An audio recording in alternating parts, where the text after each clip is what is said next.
Welcome back to Nari series, guys. You already see me smiling, don't you? Because Nari series has reached to our guest number 8, and I'm sure you want to know who is our guest number 8. But before that, I am going to give you a short introduction of who he is. Yes, it's right. It's he. It's my dearest Baba. Dude, I feel emotional. Wait. I can't roll the camera. Wait. Come on. For me, this guest number 8 is very special. All my guests, whoever has been part of this Nari series journey, are all special. But what is the difficulty right now that I face is I feel very emotional. Because there is going to be a language shift, a feeling shift, and an episode shift, right? पुढचे guest आमचे जे आहेत ते आहेत माझे बाबा, चिमूचे बाबा. लहानपणापासून प्रत्येक मुलीचं एक स्वप्न असतं की आपण आपल्या आईवडिलांना काहीतरी गिफ्ट द्यावं. आणि आता मोठं झाल्यानंतर समजतं की ते मटेरियलिस्टिक गिफ्ट नसतं, ते तुमचं सक्सेस असतं, ते तुमचं फेलियर असतं, ते तुमचे रिअलायझेशन्स असतात. म्हणून मी ठरवलं का माझे गेस्ट नंबर 8 कोण आहेत. माझे गेस्ट नंबर 8 माझे बाबा आहेत. कॅमेरा त्यांच्याकडे पॅन होण्याच्या आधी मला तुम्हाला सांगावंसं वाटेल, मी ऑलमोस्ट 6 to 7 months नंतर नारी सिरीजचा हा एपिसोड शूट करते आहे. आणि मला माझ्या लास्ट व्हिडिओवर जो प्रतिसाद मिळाला आहे is a true blessing. Thank you so much मला एवढं प्रेम दिल्याबद्दल, माझ्या सगळ्या गेस्टला प्रेम दिल्याबद्दल, माझ्या टीमला प्रेम दिल्याबद्दल. आणि अजून एक गोष्ट, आनंदाची बातमी म्हणजे ही आहे, आपण यूट्यूबवर 205 सबस्क्रायबर्सवर पोहोचलेलो आहोत. त्या सगळ्या मेहनतीला तुम्ही जो प्रतिसाद दिला, प्रेम दिलं, यासाठी खूप खूप खूप thank you. Now rolling the camera to our guest number 8, to my dearest Baba. Hello Baba, कसं वाटतंय? एकदम छान वाटतंय. तुमची एनर्जी बघून माझी खाली गेल्यासारखं वाटतंय. Before we begin this episode बाबा, आपले जे स्पॉन्सर्स आहेत, जे माझे आउटफिट स्पॉन्सर आहेत, त्यांना मी एकदा परत रिमाइंड करणार आहे माझ्या ऑडियन्ससाठी. गाईज, हा जो आउटफिट मी घातला आहे हा स्पॉन्सर्ड आहे बाय जस्ट फॉर यू. किमान 1 वर्षापासून हे माझ्याबरोबर माझ्या पूर्ण थ्रू आउट जर्नीमध्ये आहेत. त्यांचे सगळे फॅशन आउटफिट्स, त्यांचं स्टोर हे वसईला आहे.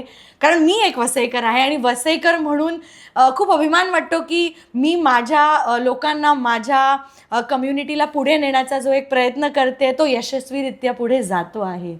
आणि आता आपण हा नारी सिरीजचा एपिसोड नंबर 8 जो आहे तो सुरू करणार आहोत. पण बाबा, सुरू करण्याआधी आपलं एक रेज्यूम असतं जे आपण फॉलो करतो. तर तुम्हाला माहिती आहे का ते रेज्यूम काय आहे? नाही, मला काय माहिती नाही. खोटं बोलू नका, म्हणजे सगळे एपिसोड तुम्ही बघितले आहे. तर मी तुम्हाला रिक्वेस्ट करेन बाबा की तुम्ही क्लॅप आणि स्नॅप हे जे आपलं नारी सिरीजचं रेज्यूम आहे ते तुम्ही सेंटर कॅमेरामध्ये बघून माझ्या बरोबर करा. So are we ready? Ready. Okay. So बाबा, 1 2 3 क्लॅप अँड स्नॅप. कसं वाटतंय तुम्हाला? एकदम छान वाटतंय. तुम्ही एक्सपेक्ट केलं होतं की तुम्ही माझे गेस्ट नंबर 8 राहणार आहे म्हणून? मी कधीच एक्सपेक्ट केलं नव्हतं की तुम्ही माझे गेस्ट? मी तुझा गेस्ट राहील म्हणून. पण मला ज्यांना रडारवर आणायचं असते त्यांना मी बरोबर घेऊन येते. पण तुम्हाला मला सुरू करण्याआधी एक गोष्ट सांगायची आहे. तुम्ही तुमच्या आयुष्यात बाबा नेहमी असं म्हटलंय की मी अपयशी झालोय किंवा मला यश नाही मिळालंय. पण मी तुम्हाला एक मुलगी म्हणून हे सांगेन की आपल्या वडिलांना एका गेस्टच्या चेअरवर आणणं, त्यांच्याशी हा प्रतिसाद करणं, हा खूप इमोशनल मोमेंट असतो या मुलीच्या आयुष्यातला. बरोबर आहे. बरोबर, अगदी बरोबर आहे. आणि मी अजून पण रिकलेक्ट करते की माझे प्रश्न मला कसे विचारायचे आहेत.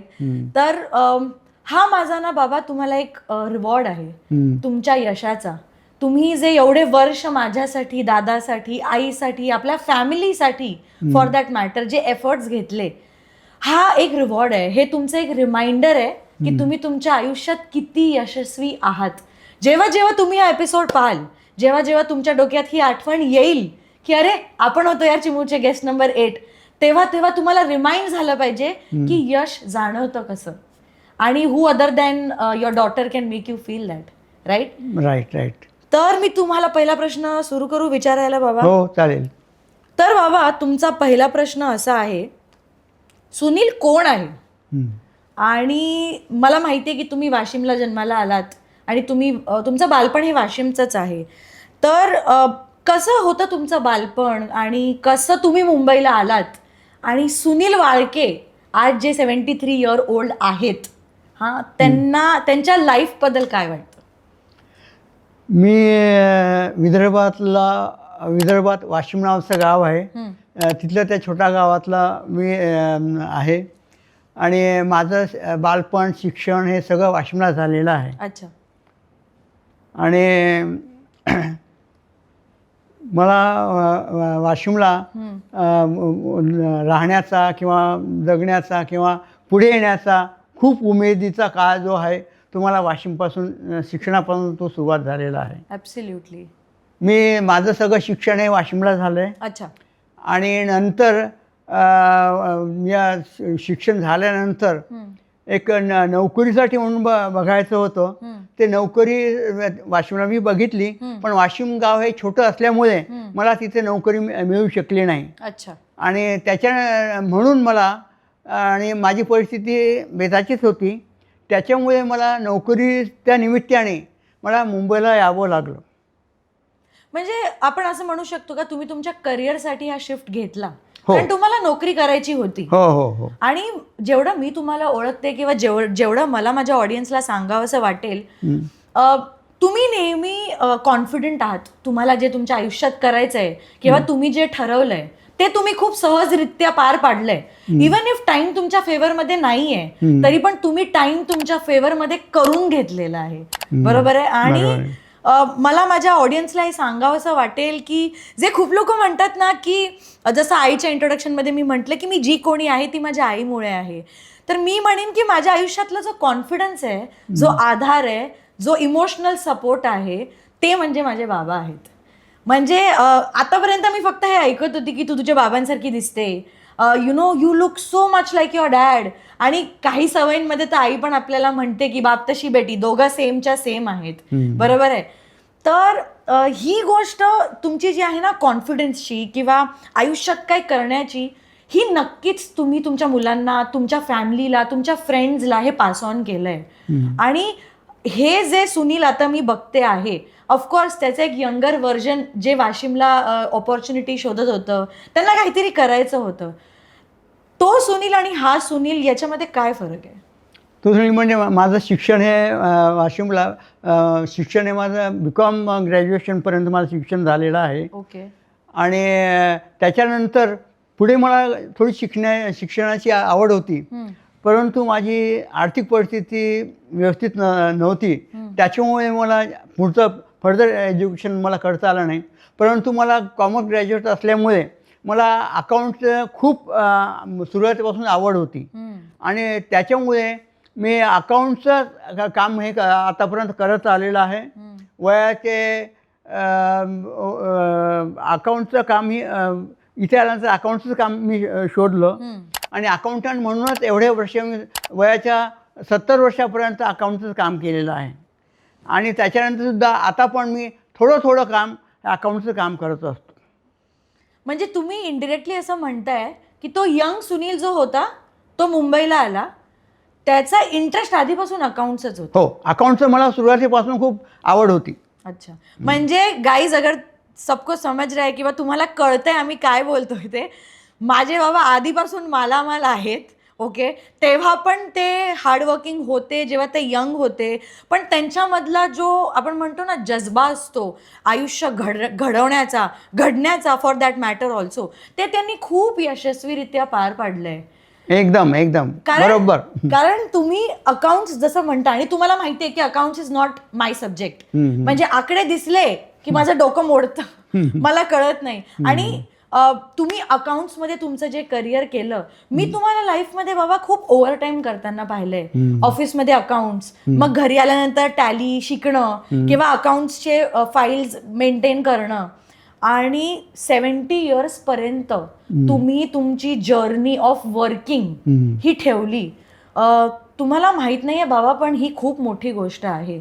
आणि तुम्हाला असं का वाटलं की age is not a number? ठीक आहे, खूप लोकांनी VRS घेतले, लवकर रिटायरमेंट घेतलं, बरोबर आहे की 45 इयर्स झाले, 50 इयर्स झाले, आपण काम करणं थांबवलं पाहिजे आता. तुम्हाला काय इन्स्पिरेशन होतं की तुम्ही तुमचं अकाउंट्स अजून पण करता, किंवा तुम्हाला तुमचं काम एवढं का प्रिय आहे? माणसाने नेहमी म्हणजे अपडेटच राहिलं पाहिजे. ले म्हणून माणसाने बसू नये. बरोबर आहे. प्रत्येकाचं काहीतरी कशामध्ये तरी आपण बिझी असायला पाहिजे. त्याच्यामुळे आणि माझा पहिल्यापासून अकाउंटमध्ये खूप इंटरेस्ट होता. सुरुवातीला मला अकाउंट कोणी शिकवायला पण नव्हतं.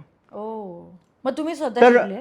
तर मी माझं अकाउंट जे शिकलो ते स्वतःच सगळं शिकलो मी जो एका प्रायव्हेट कंपनीवर नोकरीला होतो ते मी त्यांच्या सिनियरला मी म्हणायचो, मला थोडं अकाउंट शिकवा ना. हां शिकवू असं म्हणायचे. ते काय मला ते शिकवत नव्हते. नंतर काही दिवसांनी ते काम सोडून गेल्यानंतर मग म्हटलं हे आपल्याला आता शिकायलाच पाहिजे. मग मी आपलं ओल्ड रेकॉर्ड काढून त्याचं बघत होतो.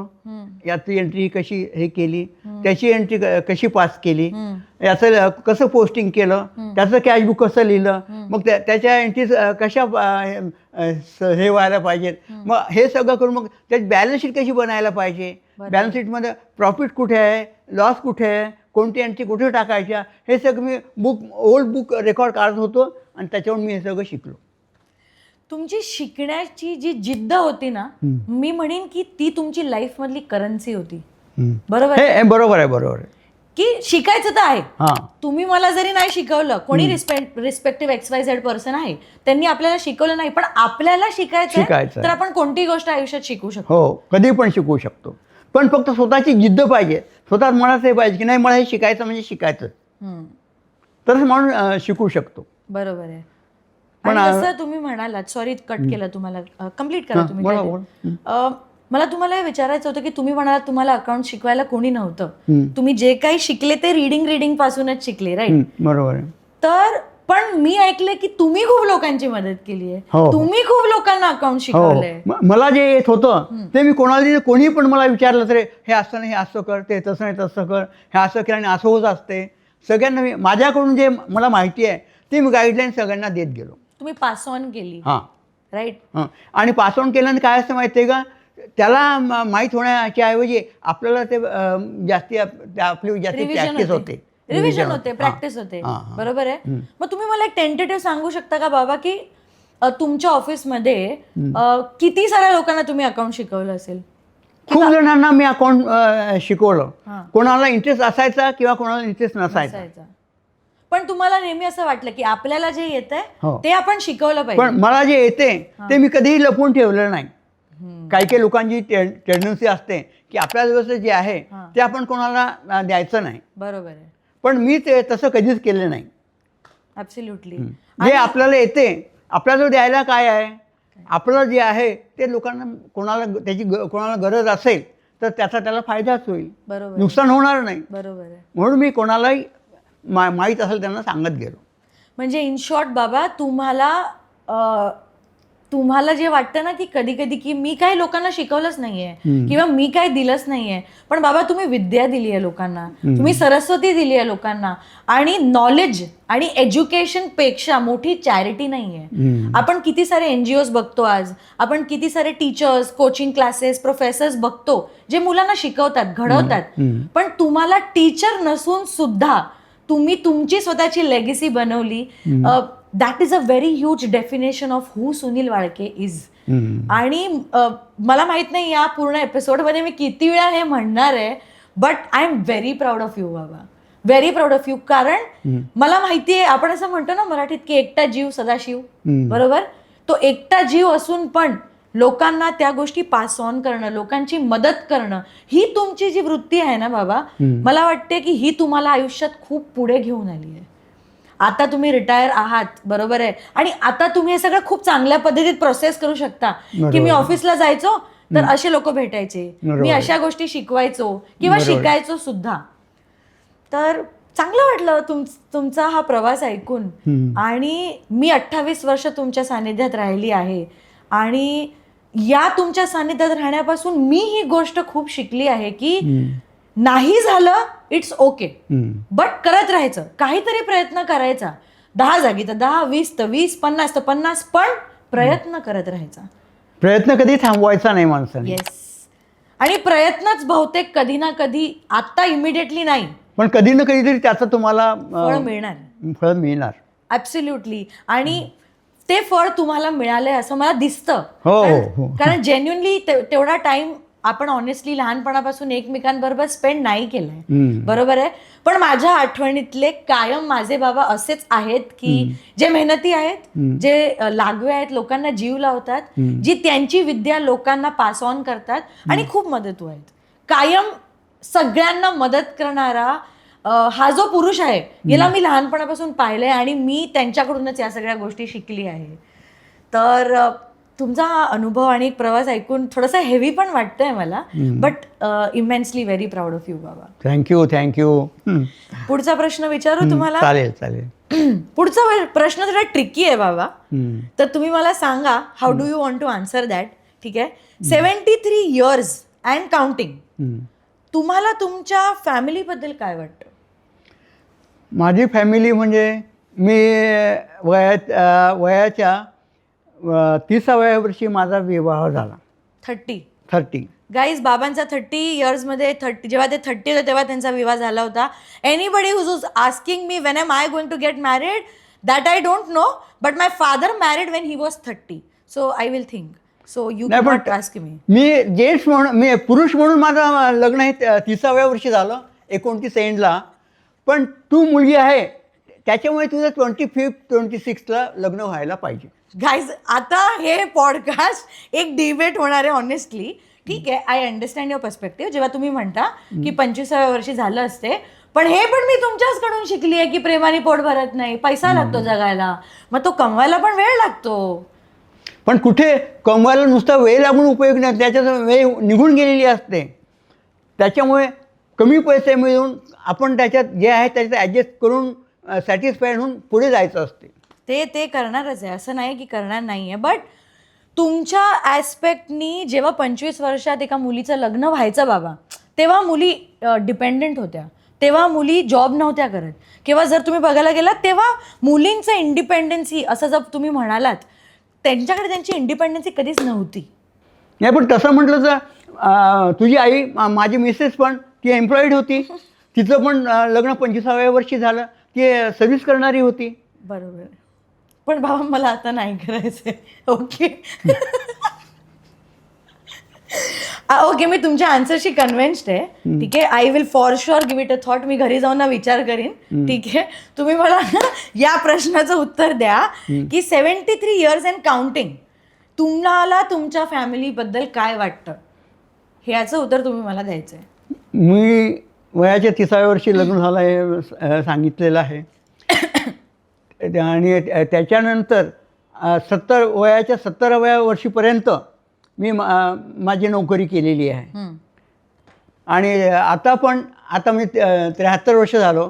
आता पण 2-3 वर्षापासून पण कुठे काहीतरी छोटं मोठं काम करतात. मी सोसायटीचं पण अकाउंट काम करतो, अजून कुठलंही मिळालं ते पण काम करतो. आणि मी फॅमिली म्हटलं तर मला मिसेस, माझी पत्नी, मुलगा आणि मुलगी, असं आमचं चौकोनी कुटुंब आहे. आणि आमचं कुटुंब पण म्हणजे आमचं फॅमिली आमचं कुटुंब पण खूप मोठं आहे. बायके फॅमिली ऑफकोर्स खूप मोठी आहे, खूप मोठी आहे. पण आम्ही सगळ्यांना प्रेमाने आणि आनंदाने सगळं राहतो. आम्ही खूप सुखी आहोत त्याच्यामुळे. तर तुम्हाला मी एक प्रश्न विचारणार आहे, छोटासा प्रश्न आहे तो, आणि तुम्ही जसं कम्फर्टेबल आहात तुम्ही उत्तर देऊ शकता. तुम्ही एक गोष्ट जी तुमच्या आईकडून शिकलात, एक स्त्री म्हणून, कारण तुम्ही एक पुरुष आहात आणि आपली नारी सिरीज काय म्हणते की आपण पुरुषांना पण एम्पॉवर करायचं, आपण स्त्रियांना पण एम्पॉवर करायचं. बरोबर. आणि प्रत्येक पुरुषात एक स्त्री आहे आणि प्रत्येक स्त्रीमध्ये एक पुरुष आहे. बरोबर. तर तुम्ही तुमच्या आईपासून एक गोष्ट शिकली आयुष्यभर, जी तुम्ही तुमच्या मनाच्या तिजोरीमध्ये अशी घट्ट ठेवली आहे की तुम्ही तुमच्या लाईफमध्ये लो फील झालं की तुम्ही ते आठवता. आणि एक ती गोष्ट जी तुम्ही तुमच्या बायकोकडून शिकलात, जी आता म्हणण्यापेक्षा किंवा लाईफ फेस करण्यापेक्षा ती गोष्ट आहे की आपण प्रत्येकापासून काहीतरी शिकतो, पण आपण ज्यांच्या सानिध्यात वाढतो की नाही त्यांच्याकडून काहीतरी खूप गोष्टी शिकतो आपण. तर तुम्हाला काय वाटते, तुम्ही आजीकडून कोणती एकटी गोष्ट शिकलात आणि तुम्ही आईकडून कोणती एक गोष्ट शिकलात? आजीकडून मी असं शिकलो की स्वतः कधी कमी व्हायचं नाही. आणि आपण जे हे करतो पुरुष किंवा स्त्री हा भेदभाव कधी हे करायचा नाही. ओके, हे तुम्ही आजीपासून हे शिकले. आजीकडून शिकलो मी. सुपर. आणि आईकडून तर म्हणजे किती गोष्टी शिकल्या आणि किती लक्षात ठेवायच्या हे मी सांगू शकणार नाही. मला माहिती आहे तुमच्या इन बिटवीन लाईन काय आहेत ते. पण तरी एक गोष्ट जर तुम्हाला नवरा म्हणून तुम्ही नेहमी तुमच्या मनाच्या तिजोरीत ठेवाल तर? खूप तिच्याकडून खूप काही शिकण्यासारखं आहे. आणि कोणालाही काही, तिचं पण नेचर माझ्या नेचरसारखं तिचं नेचर आहे.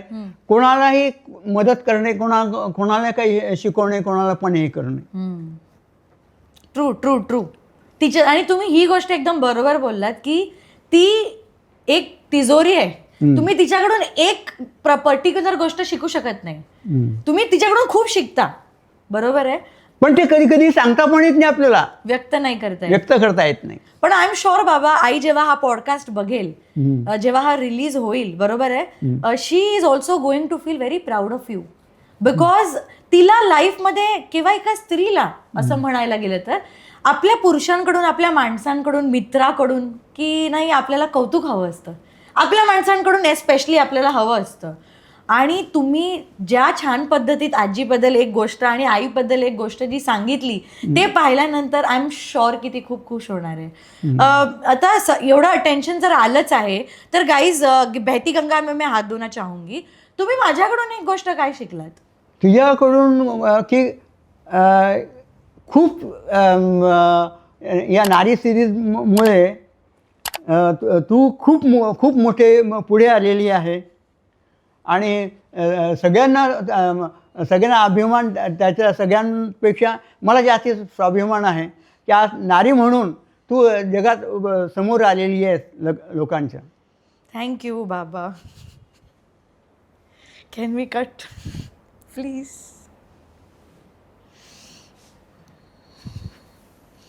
It is okay, I can take it ahead. Is the camera rolling? Okay. म्हणून मी असं कन्क्लूड करते तुमच्या या प्रश्नाचं उत्तर की तुमची फॅमिली किंवा तुमच्या फॅमिलींमधल्या ज्या स्त्रिया आहेत यांचं खूप मोठं तुमच्या आयुष्यात योगदान आहे, पाठिंबा आहे. आणि नॉट जस्ट फिमेल्स पण मेल म्हणून पण खूप तुमच्या फॅमिलीने तुम्हाला सपोर्ट केलंय. तुमचे भावंड, तुमची मित्रमंडळी, बरोबर आहे, आणि local train friends for that matter. कारण तुमचे लोकल ट्रेन फ्रेंड्स म्हटले की तुमच्या चेहऱ्यावर एक वेगळं हास्य येतं, एक वेगळा आनंद येतो. तर त्या सगळ्यांना तुम्ही नेहमी थँक्यू म्हणत आला आहात तुमच्या ॲक्शन्सनी. तर थँक्यू बाबा, तुम्ही या प्रश्नाचं उत्तर खूप छान दिलं, जिकडे मला खूप इमोशनल फील झालं. तुमचा शेवटचा प्रश्न बाबा असा आहे की आज तुम्हाला नारी सिरीजमधून एक गेस्ट म्हणून इन्व्हिटेशन आलं तर तुम्हाला कसं वाटलं? आणि कधी वाटलं होतं का की तुमचीच मुलगी, तुमचंच प्रतिबिंब, फक्त जेंडर वेगळं, ठीक आहे, हा तुमचा इंटरव्ह्यू घेईल किंवा ही तुमचा इंटरव्ह्यू घेईल आणि असा हा शो करेल, असं तुम्हाला कधी वाटलं होतं का? कारण तुम्हाला लहानपणापासून माहिती आहे I am not very good at studies, okay, आणि आज तुम्हाला जेव्हा असं पॉडकास्ट शूटमध्ये आपण एकत्र बोलत आहोत, तुम्हाला कधी असं वाटलं होतं का की तुमची मुलगी एवढ्या पुढे येईल आणि नारी सिरीज या माध्यममधून काहीतरी मेसेजिंग या दुनियेला देईल किंवा तिची काहीतरी छाप सोडेल? वाटलं होतं का तुम्हाला हे? नारी सिरीज मला मुख्य म्हणजे या नारी सिरीजमध्येच यायला कधी मिळेल असं मला कधीही वाटलं नव्हतं. आणि त्या सिरीजमध्ये, नारी सिरीजमध्ये म्हटल्यापेक्षा या स्टुडिओमध्ये येण्यासाठी मी मुलींमुळे, माझ्या मुलगी सुखदा, आम्ही तिला मी प्रेमाने सुरुवातीपासून चिमू म्हणत असतो, तिच्यामुळे आज मला हा पूर्ण आनंदाचा दिवस बघायला मिळाला. ओके, आणि थँक्यू बाबा, I validate that, I take that as my compliment. एक शेवटचा प्रश्न बाबा, तुम्हाला वाटतं का की ही नारी सिरीज आजच्या या पुरुष प्रधान समाजामध्ये काही योगदान देईल? नक्कीच देईल. कारण नारी ही या जगाचा या समाजाचा कणा आहे. ॲब्सल्युटली बाबा. आणि या नारी सिरीजमध्ये स्त्री आणि पुरुष दोघांनाही समान हे मिळालेलं आहे. येस. समान अधिकार मिळालेला आहे. Yes. आणि दोघांनाही बोलण्याचा हा एक मोठा प्लॅटफॉर्म मिळालेला आहे. आणि तुम्हाला एक छोटं इंटेन्शन माझं मी या नारी सिरीज पाठी सांगते की नारी सिरीज जेव्हा मला करायचं होतं ना बाबा, मला ऑफकोर्स एक दिवशी मोठे मोठे गेस्ट मला इंटरव्ह्यू करायचे होते, बरोबर आहे. पण मला फॉर सीझन 1 ऑफ नारी सिरीज जर असं मी म्हटलं तर वावं ठरणार नाही. मला माझे माणसं जे होते ना ते माझ्या गेस्ट चेअरवर हवे होते, ते माझे गुरु म्हणून मला हवे होते. आणि माझा नारी सिरीज पाठी एक क्लिअर इंटेन्शन होतं की मला माझ्या माणसांना प्रोत्साहन द्यायचंय, मला माझ्या माणसांना सेलिब्रेट करायचंय. आणि तुम्ही माझे गुरु म्हणून, माझे वडील म्हणून, माझे गेस्ट म्हणून जेव्हा या नारी सिरीजला होकार दिला आणि तुम्ही जेव्हा थोडेसे घाबरलात की मी कसं करणार, कारण मला हे कधी माहितीच नव्हतं. बरोबर. मला वाटलं नव्हतं की मला काय बोलता येईल किंवा काय. पण आज तुम्ही बघा बाबा की तुम्ही या पॉडकास्टमध्ये एक गेस्ट येऊन तुम्ही नारी सिरीजवर ॲक्च्युली 4 चांद लावलेत. आणि what better than anybody else but your father can be your guest, बरोबर आहे. म्हणून तुम्हाला मी एपिसोडच्या सुरुवातीला सुद्धा म्हटलं बाबा, मी केव्हा हे काम हे तुमच्या आयुष्यातलं नेहमी सगळ्यात मोठा रिवॉर्ड असेल की तुम्ही जेव्हा जेव्हा याच्याकडे पाहाल तुम्हाला आठवेल की आपण अपयशी नाही झालो, बरोबर आहे. बरोबर आहे, अगदी बरोबर आहे. आणि दुसरी गोष्ट म्हणजे जी मला तुम्हाला सांगायची होती बाबा, की हा जो एपिसोड आहे बाबा हे तुमचं एक बर्थडे गिफ्ट आहे. अरे वा, कारण हे मला माहिती पण नव्हतं. कारण पुढच्या महिन्यामध्ये आपला बर्थडे असतो. हो हो. आणि what better than your daughter's success would be your gift.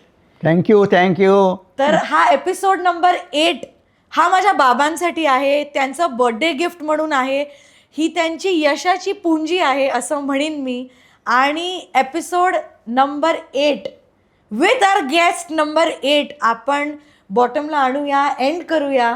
पण त्याच्या आधी बाबा आपण क्लॅप स्नॅप करायचं आहे. म्हणजे आपण सगळ्या आपल्या यूट्यूब फॅमिलीसाठी, इंस्टाग्राम फॅमिलीसाठी एक एंड देऊ आणि नेक्स्ट एपिसोडसाठी लोकांना बकलअप करू. आणि थँक्यू. एक मिनिट, मला तुला नारी सिरीजसाठी खूप खूप शुभेच्छा द्यायच्या आहेत. तू अशीच तुझी झेप पुढे पुढे नेत राहो, एवढंच मला तुला सांगायचं आहे. आकाशी झेप घे रे पाखरा, त्याप्रमाणे तू अशीच झेप घेऊन पुढे पुढे जा. हेच आमच्या कुटुंबाकडून आणि माझ्याकडून तुला शुभेच्छा. थँक्यू सो मच बाबा. थँक्यू. ओके, तर बाबा आपण फ्रंट कॅमेरामध्ये बघूया. आणि आपण काय करायचंय बाबा, आपण क्लॅप आणि स्नॅप करायचंय. Okay, thank you so much guys for being so active, so loving, so supportive.